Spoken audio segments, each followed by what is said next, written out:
O primeiro princípio de que falarei é a definição de objetivo. Definição de objetivo não parece um assunto muito imponente ou muito dramático, mas, senhoras e senhores, é o começo de toda conquista digna de ser mencionada. Onde quer que você encontre alguém bem-sucedido, encontrará uma pessoa que adotou o princípio da definição de objetivo ligado às coisas que faz, e ela segue esse princípio o tempo todo. Por isso, dei a esse tema a primeira posição nessas transmissões, e também o discutirei em nossa segunda transmissão. Vou dar um exemplo da importância de ser absolutamente definido em relação ao seu objetivo principal. Alguns anos atrás, logo após o final da Primeira Guerra Mundial, abri meu cofre e tirei dele meu objetivo principal definido escrito. E no parágrafo em que declarava minha renda projetada para aquele ano de 1919, $10.000 por ano, peguei o lápis e adicionei um zero a esse número, transformando em $100.000. E devolvi a minha declaração escrita ao cofre. Eu acreditava que precisava subir o padrão das minhas pretensões. Eu não creio que tenham passado mais de 3 semanas antes de um homem do Texas entrar no meu escritório e me fazer uma oferta de $100.000 ao ano, se eu fosse ao Texas e passasse 3 semanas por mês escrevendo literatura de vendas para ele. Aceitei o contrato, que ele redigiu, assinei, fui até lá e acabei arrecadando cerca de $10 milhões para ele. Ele havia redigido um contrato que era, eu diria, muito cheio de armadilhas. Especificava que, a menos que eu ficasse um ano inteiro, não receberia nenhum salário. Em pouco tempo, comecei a perceber que ele fazia mal uso desses fundos, e em vez de ficar o ano inteiro, eu o entreguei ao FBI e voltei para Chicago. E perdi todo o meu salário até aquele momento. Então, abri o cofre novamente, peguei meu objetivo principal definido, que eu havia anotado, e li com atenção. Ele foi redigido da seguinte maneira: vou trabalhar para ganhar durante o ano de 1919 a soma de $100.000.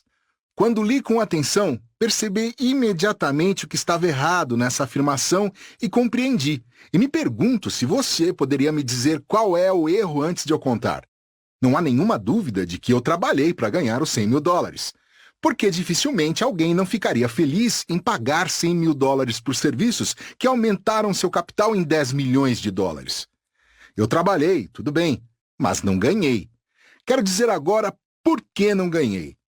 Não ganhei porque não incluí 2 palavras importantes na minha afirmação. Revise a declaração como eu redigi e veja se consegue fornecer essas 2 palavras importantes. Repito a afirmação. Vou trabalhar para ganhar durante o ano de 1919 a soma de $100.000. Isso é definido ou não? Você acha que é?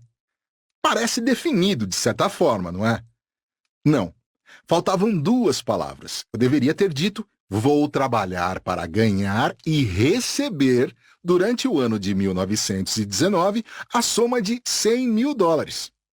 Você acha que se eu tivesse escrito dessa maneira, teria feito alguma diferença no comportamento desse homem desonesto que, talvez, desde o início pretendia me enganar?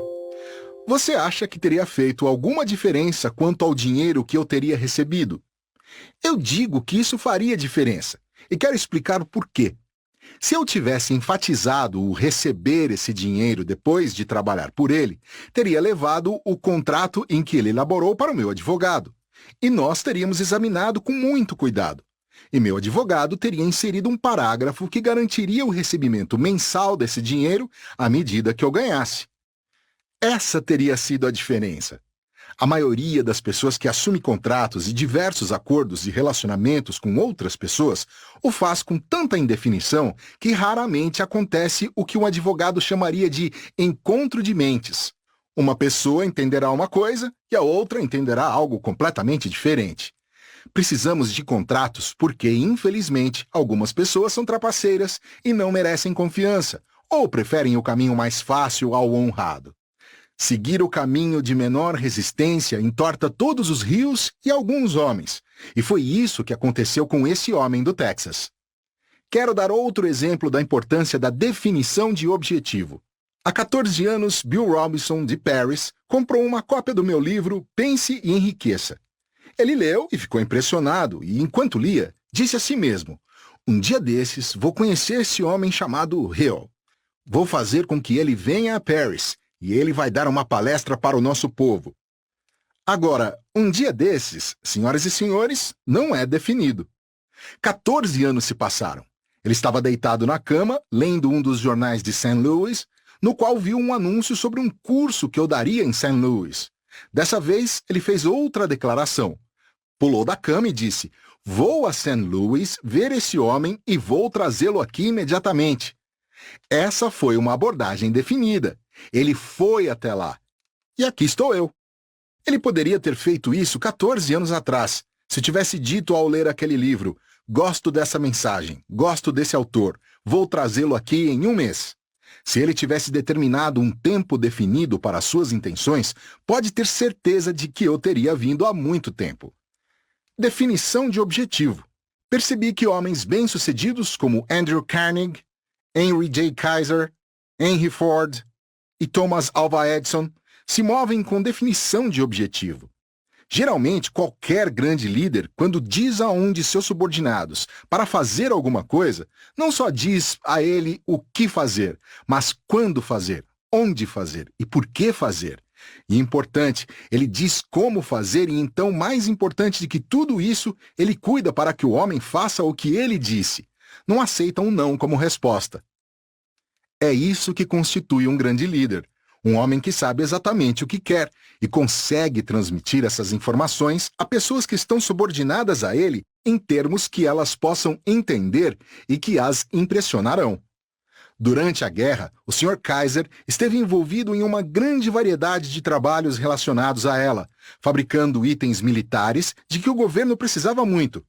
Para garantir que as matérias-primas necessárias estivessem em sua fábrica quando fossem necessárias, quando, por exemplo, encomendava um carregamento de um certo tipo de aço, ele não só enviava um pedido à United States Steel Corporation para entregarem uma carga de um certo tipo de aço.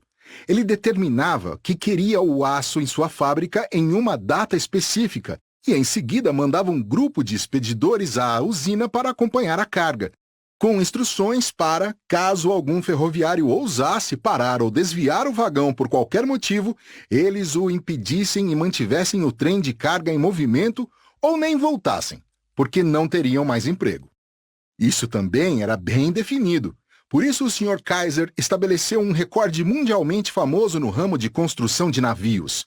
Ele nunca havia construído navios antes, mas entendia o princípio da definição. Aliás, se você conhece alguma coisa sobre o Sr. Kaiser, sabe que hoje essa é uma de suas qualificações de destaque.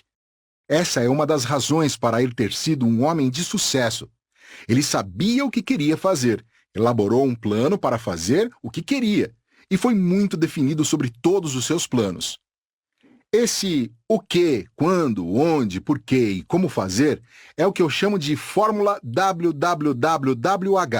Em inglês, What, When, Where, Why and How.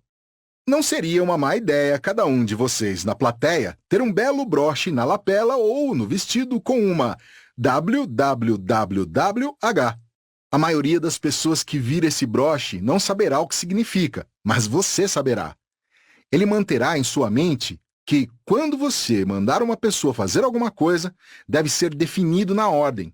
Você deve dizer a ela o que, quando, onde, por que e como fazer, e em seguida deve acompanhar a pessoa e garantir que ela cumpra a ordem.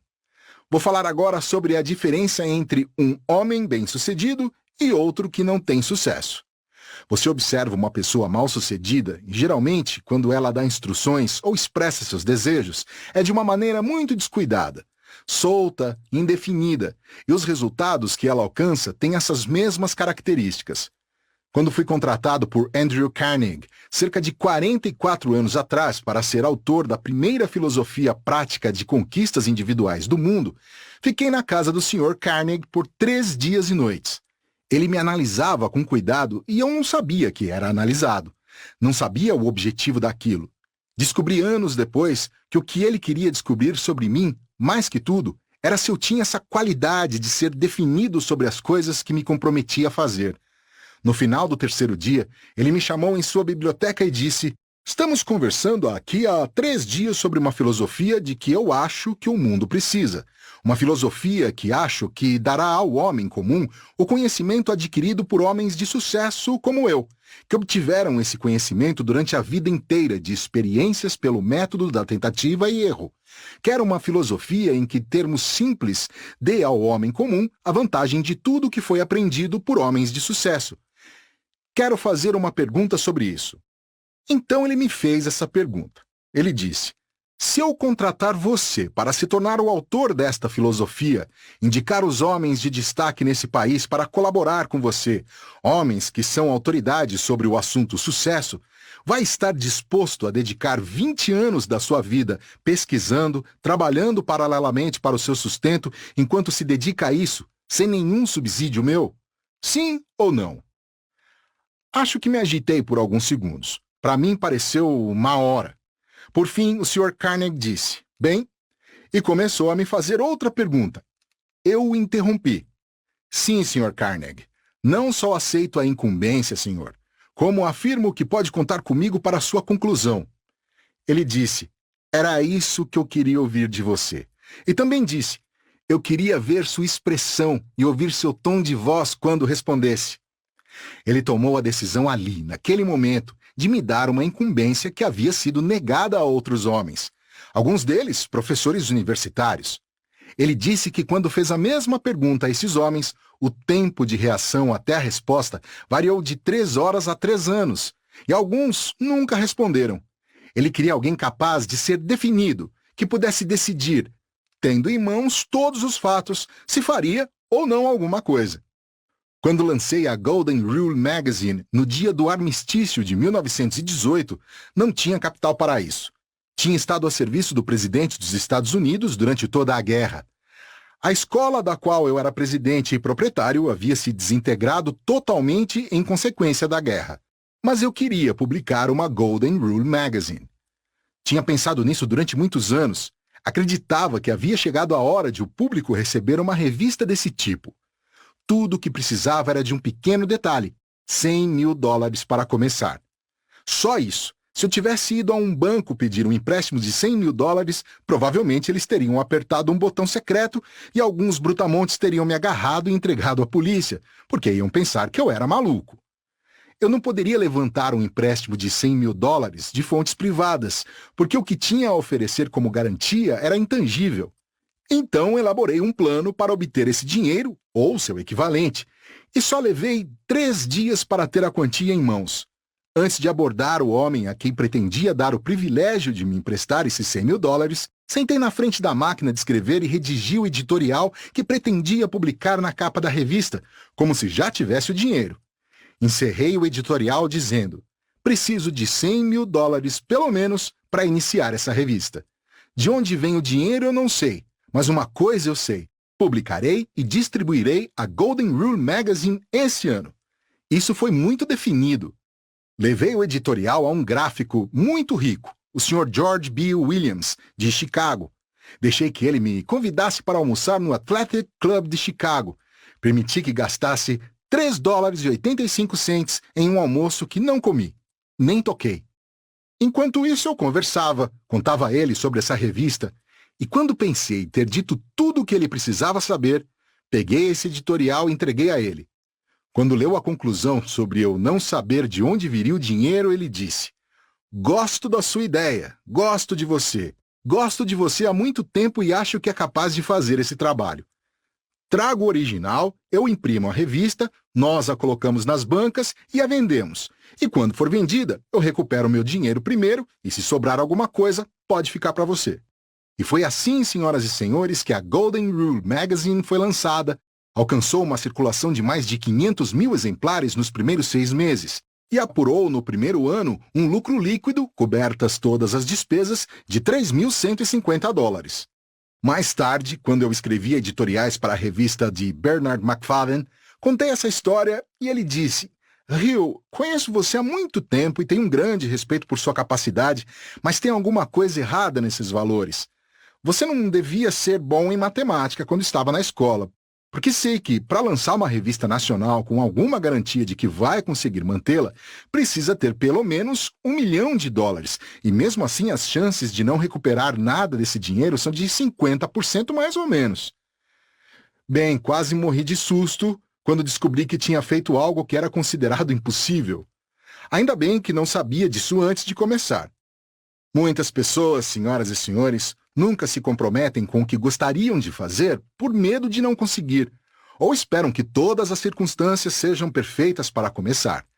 Você sabe que, se esperar até todas as circunstâncias serem perfeitas para realizar algo que está planejando, talvez durante muitos anos, nunca vai começar nada, porque as circunstâncias nunca serão perfeitas.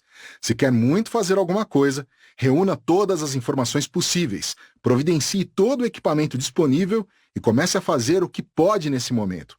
Por mais estranho que pareça, é provável que, enquanto estiver usando as ferramentas que você tem em mãos, sejam elas quais forem, outras melhores, às vezes milagrosamente, sejam colocadas a seu serviço. Gostaria de saber se vocês, membros da minha audiência de rádio, não estariam interessados em ouvir qual é a minha definição de objetivo para os próximos 5 anos. Estão interessados? Vou contar, porque assim terão a oportunidade de me ver em ação. Vocês vão ouvir esse anúncio, vão ver passo a passo como vou colocá-lo em prática. Vou trabalhar em período integral novamente, encerrando minha vida recente de lazer e retomando as palestras e os livros. Há várias razões para isso. Em primeiro lugar, pessoalmente, tenho todo o dinheiro de que preciso, se não ganhar mais nada pelo resto da vida. Tenho o suficiente para nos manter de acordo com o nosso estilo de vida. Todos os rendimentos excedentes serão usados exclusivamente para promover a distribuição dessa filosofia no mundo todo. Quero que a filosofia seja publicada em cada um dos principais idiomas do mundo, e estou tentando garantir que isso aconteça. Descobri algo sobre essa filosofia nessas minhas idas a cidades como Paris, que eu não sabia antes, e isso me deu uma nova esperança e uma nova coragem. Isso me deu um novo ângulo sobre definição de objetivo, o de que essas pessoas na base da população, em pequenas cidades como esta, estão prontas e ávidas para que essa filosofia entre na vida delas. Porque, afinal, essa é uma filosofia da economia individual. Foi desenvolvida para ajudar o indivíduo a equilibrar seus negócios e suas finanças. É uma filosofia sólida porque foi testada pelos cérebros mais aguçados do mundo. E é uma filosofia que lida com finanças individuais e coisas materiais. Vivemos uma era de frustração, de medo, de ansiedade. Seria quase impossível passar a encontrar uma plateia como essa sem tomar conhecimento de uma pessoa com algum tipo de problema pessoal que não soubesse como resolver no momento. Essa filosofia do sucesso visa solucionar problemas individuais. Mesmo sem perceber, cada um de vocês que ouve essas transmissões estará espalhando sol, alegria e coragem. Você terá mais confiança e dará mais confiança àqueles com quem entrar em contato. Você também terá um objetivo definido e, como ponto de partida, terá o objetivo de melhorar a si mesmo. Senhoras e senhores, talvez se interessem em saber por que sou tão positivo em relação às minhas declarações sobre esse princípio e todos os outros que discutirei nas próximas transmissões. Quero que saibam que todos e cada um desses princípios que vão estudar foram verificados e checados pelas leis da natureza. Quando se pode ter a confirmação da solidez de um princípio pela própria natureza, não vai errar. Quero dar uma ideia da extensão e do escopo em que a natureza usa essa lição de que tratamos esta noite, a definição do objetivo. Nossa maior demonstração da aplicação universal do princípio da definição de objetivo pode ser encontrada na observação de como a natureza o aplica. Antes de tudo, ele é visto na ordem do universo e na inter-relação de todas as leis naturais. Não é maravilhoso saber que essa pequena bola de lama em que vivemos, que gira em torno do Sol por 365 dias, mantém a distância adequada de todos os outros planetas e do Sol? Não é maravilhoso saber que tudo isso é organizado? Quando o Sol se põe à noite, dormimos sabendo que ele vai nascer novamente no leste na manhã seguinte. Até onde pude entender e ouvir, o Sol nunca deixou de nascer de novo depois de se pôr à noite. Sei de muitos momentos nublados em que não se podia vê-lo no Missouri, mas ele estava lá, da mesma forma. A ordem das coisas prova, além de qualquer dúvida, que esse é o primeiro princípio ou causa de tudo e que a natureza é muito definida na execução desse plano. Ninguém sabe há quantos bilhões ou trilhões ou quatrilhões de anos esse velho planeta tem flutuado de acordo com um plano definido. Mas sabemos que há algo definido nisso, e a natureza não permite que nenhuma força interfira nessa definição. Sim, e vemos a definição da natureza na fixação de todas as estrelas e planetas, e na relação imutável entre eles. Essa relação é tão definida, senhoras e senhores, que os astrônomos podem imaginar e prever com centenas de anos de antecedência a relação aproximada de quaisquer duas estrelas ou planetas em um determinado momento. Isso não seria possível se não houvesse um plano definido de operação sendo executado pela natureza. E você o vê na operação da lei da gravidade, sem interrupção em nenhum lugar, por nenhum motivo. Você já ouviu falar que a lei da gravidade foi suspensa, ou que alguém a violou sem consequências negativas? Está lá, é definida, nunca varia de forma alguma. Você pode se ajustar a ela, e ela se torna muito útil. Mas se você não se ajusta, ela pode se tornar muito destrutiva. Você a vê no equilíbrio geral da vida nessa Terra, de forma que nenhuma espécie possa dominar. Sabia que a raça humana não duraria 12 meses se a natureza não tivesse um plano definido para equilibrar os insetos e os pássaros e a grande variedade de coisas muito menos importantes que os seres humanos? Às vezes, ela envia uma praga de gafanhotos que causam muitos danos, mas em pouco tempo um bando de pássaros, gaivotas ou qualquer outra coisa aparece e se refestela de gafanhotos para manter esse equilíbrio. Algum tempo atrás, algumas pessoas trouxeram para cá umas aves, acho que da Inglaterra, com a intenção de destruir alguns insetos que esses pássaros, os estorninhos, gostam de se alimentar. Mas a natureza não gostou do desequilíbrio em seus assuntos, e por isso ela multiplicou estorninhos muito rapidamente. E aí eles se tornaram um incômodo. Eu poderia colocar um adjetivo na frente da palavra incômodo, se quisesse. Quando você começa a interferir no equilíbrio geral das coisas na natureza, cria problemas, porque ela tem um plano definido para manter tudo em equilíbrio, de acordo com suas intenções gerais. Isso deveria ser uma dica para os seres humanos. E você vê isso no processo de evolução, através do qual o funcionamento de todas as coisas existentes, animadas ou inanimadas, resulta de alguma coisa da mesma natureza que as precedeu. Não é interessante? Você já ouviu falar de um fazendeiro que plantou trigo e se surpreendeu ao saber que ia colher milho em vez de trigo? Não, nunca aconteceu. A natureza tem uma maneira definida de garantir que tudo que se reproduz, reproduza algo muito parecido com seus ancestrais. Isso se aplica aos seres humanos, como a todo o resto. A natureza não se afasta de sua definição ao cumprir essas leis. Isso é visto na impossibilidade de criar ou destruir matéria ou energia, ou de modificar a quantidade de uma ou outra. Não é surpreendente saber que não se pode destruir energia ou matéria? Você também não pode diminuir ou aumentar a quantidade de uma ou outra. Você pode transformá-las de um estado para outro, mas não pode interferir na quantidade. Quando você consome uma certa quantidade de energia, a natureza tem um jeito de repô-la e equilibrar seu estoque. Ela não permite que você esgote toda a eletricidade, por exemplo. Alguém me disse há algum tempo: bem, um dia desses toda essa eletricidade será consumida e depois, o que vai acontecer? Isso seria uma catástrofe, não? Senhoras e senhores, não se preocupem, não vai acontecer. A natureza tem tudo equilibrado no universo, e seus planos são definidos, suas leis são fixas. Ela não muda de ideia e não decide que um dia vai fazer o sol nascer e no dia seguinte não vai. Ela não descuida e permite que nossa Terra se choque com outro planeta. Quase todo ano, vemos nos jornais alguma comoção em torno de um grupo de pessoas desorientadas e infelizes que preveem o fim do mundo. Geralmente se desfazem de todos os bens materiais, se deixam enganar por outras pessoas, sobem nas casas e nas árvores e se preparam para ascender para, bem, o lugar para onde pensam ir. porque o mundo está acabando. Já vi isso acontecer umas 6 vezes ao longo da minha vida, acho. E esse mundo velho segue firme, como se fosse a primeira vez que eu olhasse para ele. Desconfio que continuará do mesmo jeito por muito tempo. Se você quiser ter uma boa ideia da importância da definição, observe a natureza em tudo o que ela faz e terá algumas ideias muito boas.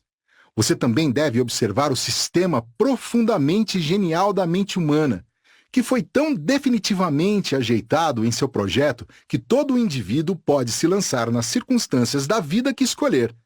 Ele pode delimitar o espaço que ocupará como indivíduo e determinar, em muitos aspectos, seu destino na Terra, sendo este o único assunto sobre o qual qualquer indivíduo tem controle total. Não é maravilhoso saber que a natureza definitivamente deu a todo ser humano o direito de determinar o próprio destino na Terra, usar a mente e se engajar no tipo de atividades que quer desenvolver? Imediatamente você dirá, bem, isso não se aplica à Rússia hoje, e não se aplicou à Alemanha por um tempo. E como as coisas estão acontecendo agora, se continuarmos assim, não vai se aplicar a nós aqui nos Estados Unidos. Não vamos ter tanta liberdade para fazer o que quisermos, trabalhar quando quisermos, escolher a ocupação que quisermos. Mas, senhoras e senhores, permitam que eu retroceda uns 5 ou 6 mil anos e chame sua atenção para o fato de que toda e qualquer pessoa que já se dedicou a mudar os planos da natureza sofreu consequências. Aqueles homens no Kremlin e em outras partes do mundo que agora estão tentando tirar da humanidade essa grande prerrogativa de controle da mente individual vão sofrer as consequências. Aí tem o elemento tempo. Às vezes pensamos que o tempo é limitado demais. Agora parece que é. Mas, se não me engano, a natureza tem muito tempo disponível. Ela pode esperar muito para punir Joseph Stalin e os outros, mas o punirá. Isso é definido. Ela nunca permitirá que ele tire a liberdade das pessoas, porque essa é a única coisa que o Criador deu a todo mundo. Definição e a impossibilidade de contornar ou suspender, mesmo que por um segundo, qualquer uma das leis da natureza. Com certeza, isso é fixação de objetivo. Você nunca ouviu falar de alguém que tenha contornado as leis da natureza ou tentado contorná-las sem sofrer as consequências? Às vezes, imediatamente. Você pode tentar desafiar a lei da gravidade, com certeza. Pode subir em um prédio alto e pular, se for tolo o suficiente. A menos que tenha alguém esperando lá embaixo com uma rede ou algum jeito de segurá-lo, você vai sofrer as consequências, mas nem vai saber disso. Claro, você pode tentar desafiar as leis da natureza. Pode desafiar todas elas, mas vai ter que pagar por isso. A natureza tem penalidades definidas para a violação de todas as suas leis e recompensas definidas pelo cumprimento delas. Não há como escapar disso. Não faz diferença qual é a sua religião. Nenhuma diferença. Temos que concluir que a natureza tem planos definidos para lidar com os seres humanos aqui na Terra agora, e que ela tem recompensas generosas para aqueles que descobrem quais são seus planos e se adaptam a eles, bem como grandes penalidades para aqueles que não se adaptam.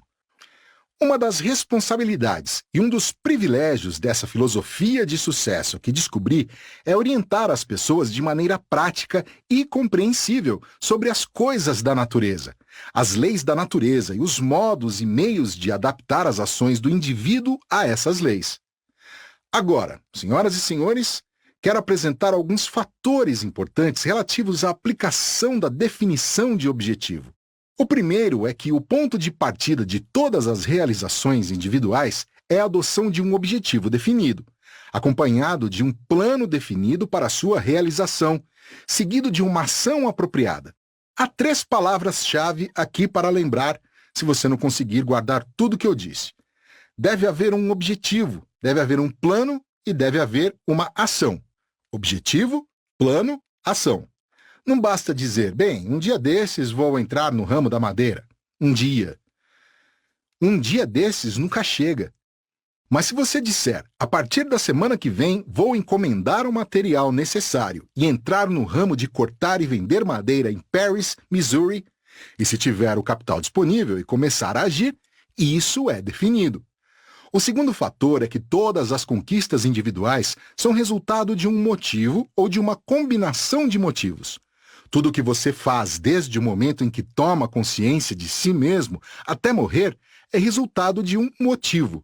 Ninguém nunca faz nada sem um motivo, e existem apenas 9 motivos básicos.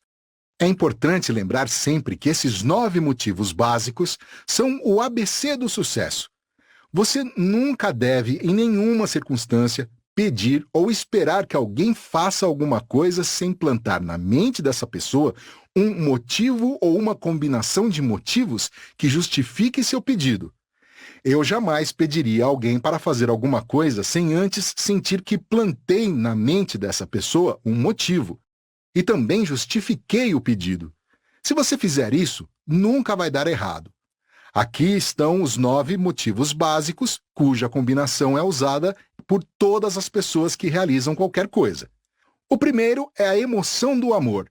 Você se surpreenderia com quantas relações humanas são estabelecidas, quantas fortunas são construídas e perdidas, e quantas coisas acontecem nesse mundo como resultado desse motivo, do amor. É o maior de todos os motivos e a maior de todas as emoções. E é também o mais perigoso, especialmente para aqueles que soltam as 2 pontas da corda e dizem, vou mergulhar de cabeça. Conheço pessoas que fazem exatamente isso. O segundo desses 9 motivos básicos é a emoção do sexo.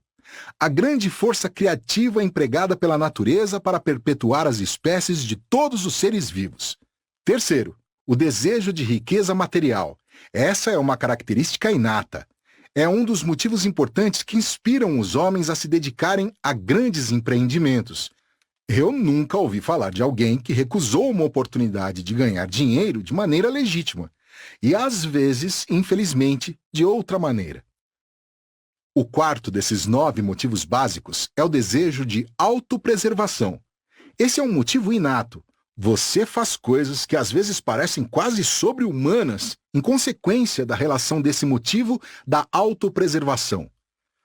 Muitas vezes, desde que comecei a dirigir um automóvel, há 40 e tantos anos, realizei proezas ao volante que não poderia ter feito deliberadamente, se tivesse muito tempo. Quero dizer, foram casos de emergências próximas em que algo dentro de mim assumiu o volante e tirou o carro da estrada. Depois voltou a ela. Aconteceu algo assim na segunda vez em que vim a Paris. Meu carro rodou na estrada. Rodou e parou de frente para Paris.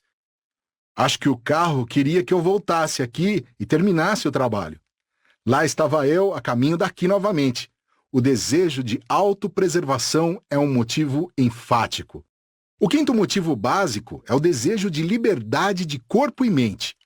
O Criador não só deu a você o direito à liberdade, o direito inato de controlar a própria mente e, por meio desse controle, obter liberdade para si mesmo, mas plantou em sua mente o desejo por essa liberdade.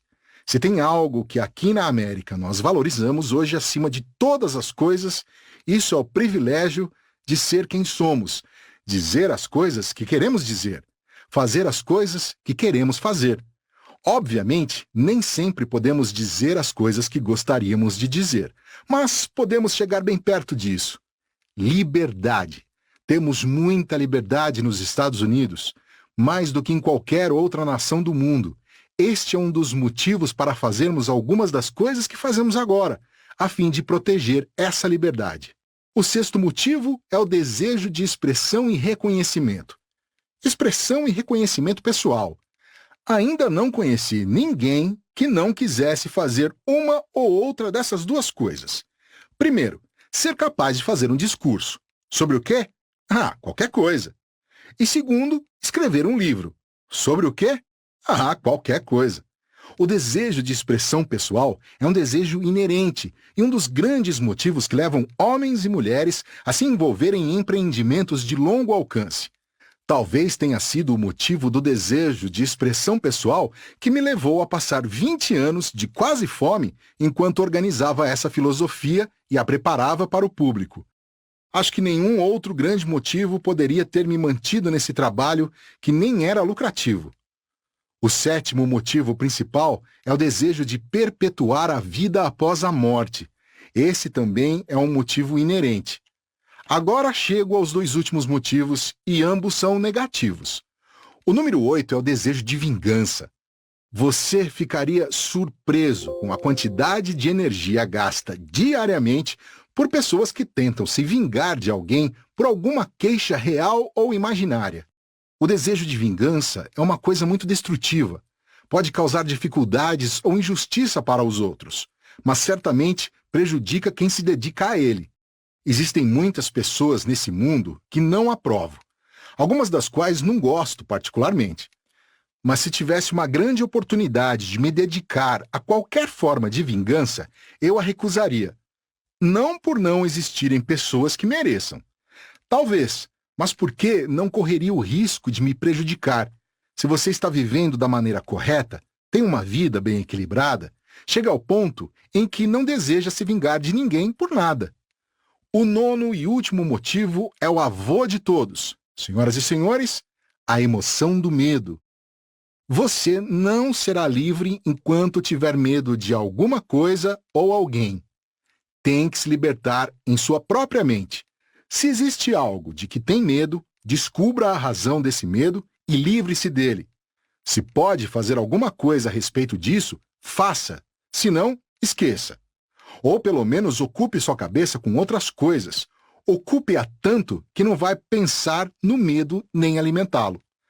O próximo fator nesse negócio de definição de objetivo é essa grande e importante verdade. Qualquer ideia, plano ou propósito dominante que você mantenha em sua mente por meio de repetição do pensamento é absorvido pela seção do subconsciente da mente e posto em prática através de qualquer meio natural e lógico que possa estar disponível.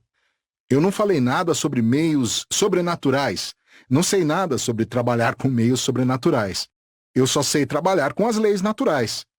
Quero que cada um de vocês sinta que tem um papel a desempenhar. Tem uma pessoa, pessoas ou grupo de pessoas com quem você tem contato a quem pode começar a ensinar essa filosofia. Você pode não ser o melhor professor do mundo, mas faça disso seu objetivo definido, começar a divulgar a filosofia e transmiti-la a outras pessoas que podem precisar dela. Você descobrirá que quando se dedicar a ensinar aos outros, quando começar a falar sobre isso com as pessoas, vai começar a entender melhor a filosofia. Também é uma lei da natureza. O que você faz por ou para outra pessoa, faz por ou para si mesmo. Senhoras e senhores, vocês nunca terão todos os benefícios dessa filosofia até que olhem em volta, encontrem alguém que precise dela e comecem a ensiná-la a essa pessoa. Que essa pessoa nos conheça, que sintonize essa atmosfera e decida se esse tal de rio veio até aqui para atrair muita gente e mobilizar todas elas, como um homem disse achar que eu fazia. Bem, caso haja alguma dúvida, admito que vim até aqui com a intenção de mobilizar muita gente, despertar o interesse de muitas pessoas, se preferirem, em fazer alguma coisa para ajudar não só a elas mesmas, mas essa comunidade em que elas vivem. Obrigado por me ouvirem esta noite, amigos. Não deixem de sintonizar na próxima vez, quando explicarei a importância de um pensamento preciso para alcançar seus objetivos de sucesso.